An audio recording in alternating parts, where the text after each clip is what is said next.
Brought to you by Penguin.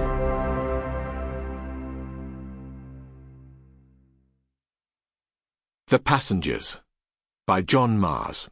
Read by Kristin Atherton, Tom Bateman, Clare Corbett, Shaheen Kahn, Patience Tomlinson, and Roy Mcmillan. Prologue. UK News. House of Lords votes unanimously in favour of driverless vehicles on British roads within 5 years. Ban on non-autonomous vehicles expected within a decade. Part 1. Chapter 1. Notes. 1. Programme car for Ben's office. 2. Use Uber app for car under guest account. Don't use real name. 3. Get picked up from Ben's car park. Go to work. 4. Start texting Ben mid-morning. 5. Call his boss around midday. Clare Arden. By the time the front door closed, the car was parked outside Clare Arden's home, waiting for her. She lingered inside the porch, rereading the notes she had made on her phone, until she heard the faint beep-beep-beep of the alarm as the house secured itself. She gave a furtive glance across the suburban estate, one of the many just like it in Peterborough.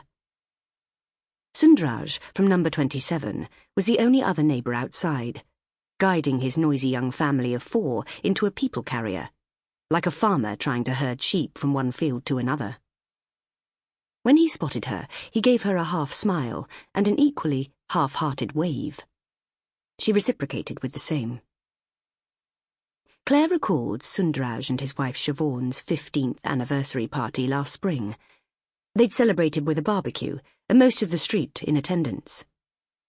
He'd found time to drunkenly corner Clare in the downstairs bathroom and suggest that if she and her husband Ben were ever inclined to invite a third person into their bedroom, he was open to offers. Clare had politely declined, and he'd panicked, begging her not to tell Siobhan. She'd promised she wouldn't, and she'd meant it. She hadn't even told Ben. Clare wagered every person in that street had at least one secret they kept hidden from the rest of the world, including her. Especially her. As Sundraj's vehicle eased out of the cul-de-sac, Clare took a handful of deep, calming breaths and stared uneasily at her own car. It had been 3 weeks since Ben had signed the lease, and she was still struggling to acclimatise herself to its many new functions. The biggest contrast between it and their last vehicle was that this one no longer contained a steering wheel, pedals, or a manual override option. It was completely driverless, and it scared her.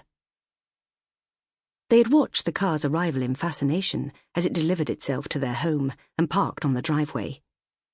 Sensing both Clare's unease and reluctance, Ben had assured her anyone could operate it, even her, and that it was idiot-proof.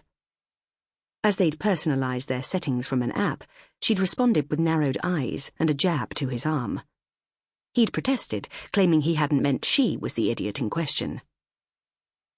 "I don't like not being in control," she told him on their maiden voyage to the doctor's surgery. She'd gripped the seat when the car had indicated and overtaken another one of its own accord. "That's because you're a control freak," he'd replied. "You need to learn to start putting your trust in things you're not in charge of. Besides, the insurance is next to nothing, and we need to start saving some money, don't we?" Clare had given a reluctant nod.